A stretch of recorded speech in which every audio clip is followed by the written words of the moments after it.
Hello everyone, I'm Santiago, and today I'm gonna be testing the Dark Souls franchise on the GeForce GT 1030. For performance monitoring, I'll be using CAM, excepting on Dark Souls 1, since due to a mod I'm using on that game, the overlay is not compatible. So the Dark Souls franchise, I'll be doing Dark Souls 1, 2 and 3. To skip at those particular games, check the timestamps down in the description. So first I'll show you Dark Souls 1. This is a terrible PC port. So a modder called Durante made a mod for it called DSFix, link down in the description if you want to download it. So this basically allows us to play the game at over 30 frames per second, select any resolution above 720p because the game itself just has an internal rendering resolution of 720, and many other things like changing values for depth of field, ambient occlusion, anti-aliasing, all that kind of stuff. So in order to get 60 frames per second, I just played on 1080p. I disabled ambient occlusion and anti-aliasing because those destroy the frame rate for me, but if you want to play at 30 frames per second, you can completely max out those settings. And for the testing methodology, I'll be going into Blacktown, which is the place that runs the worst in the game, but that's due to the area being unoptimized with the draw distances and all that kind of stuff. So if you're looking to a certain place, you have like half the frame rate. I'll get drops as low as 33 frames per second, but it's mostly an issue with that area. Then I go into the forest to show you that it runs at 60 frames per second most of the time, with some drops every now and then. And by using Pyromancy, you can also get drops in the frame rate. You'll see that in the forest part as well. I personally don't know how to fix that drop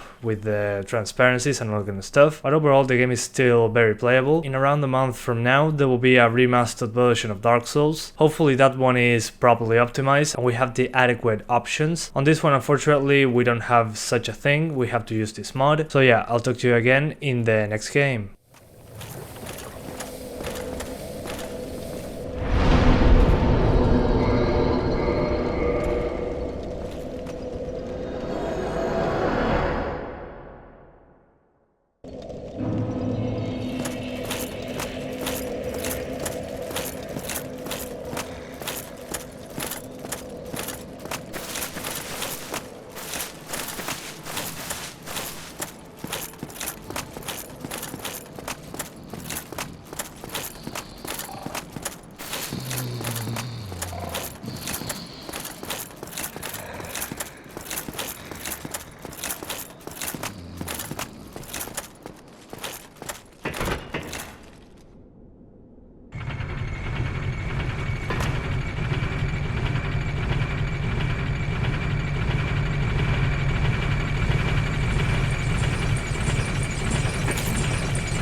Now I'm testing Dark Souls 2, Scholar of the First Sin, which is a second edition, for saying it some way, of this game that added DirectX 11 support instead of DirectX 9, which was sold separately. So it has improved visuals, a different API, as I said, DirectX 11, and well, for this one, by just maxing it out at 1080p, I can be at pretty much 60 frames per second all the time. I just played a boss battle, which was one of the places where I had the worst performance. By worst performance, I mean 60 frames per second, but with the GPU usage very close to the 99% mark. That means that the GPU is being fully utilized. On other areas of the game, that's not the case, because we have a 60 frames per second cap, and those areas are less demanding. But I'll briefly show you the hub area and all that kind of stuff, so you can have an idea on how it runs. But yeah, this one runs much better than the first one, and I'll talk to you again in the next game.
And finally Dark Souls 3, and on this one I'll be testing 1080p and 720p. On 1080p I'll be using pretty much medium settings, targeting 30 frames per second, and then I just show you the lowest settings at 720p, targeting 60 frames per second.